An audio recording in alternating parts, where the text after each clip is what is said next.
अरे काय धंदा झाला.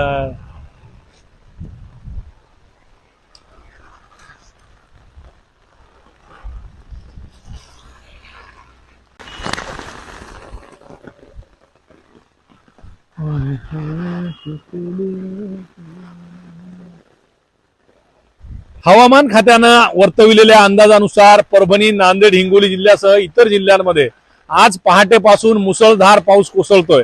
आपण जर बघितलं तर पहिलाच यंदाच्या मोसमातील हा पहिलाच पाऊस आहे की या पावसामुळे नदी नाले जे आहेत ते ओसंडून वाहत आहेत. आपण बघितलं तर परभणी शहरातील वेगवेगळ्या भागांमध्ये हे पाणी जे आहे ते पाणी मोठ्या प्रमाणावर रस्त्यावर साचायला लागलेलं आहे. मग ते गांधी पार्क असेल, त्याचबरोबर गुजरी बाजार असेल, शिवाजी चौक असेल, इथलं बेलेश्वर नगर असेल किंवा इतर भाग असतील, या सर्वच ठिकाणी रस्त्यांवर गुडघ्यापेक्षा जास्त पाणी साचायला सुरुवात झालेली आहे.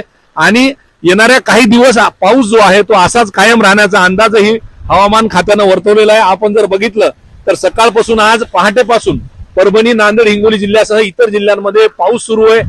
मेघगर्जनेसह पाऊस सुरू आहे. त्याचबरोबर आता वादळी वारेही या पावसाच्या बरोबर सुरू झालेले आहे. आणि यामुळेच कुठेतरी यंदाच्या मोसमामधील पहिलाच हा जोरदार पाऊस म्हणावा लागणार आहे.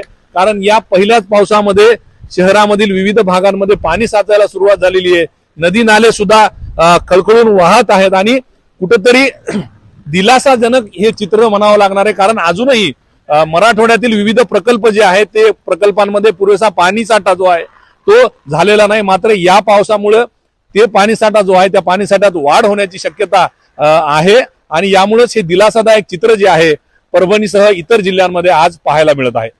कॅमेरा पर्सन विशालसह पंकज क्षीरसागर, एबीपी माझा, परभणी.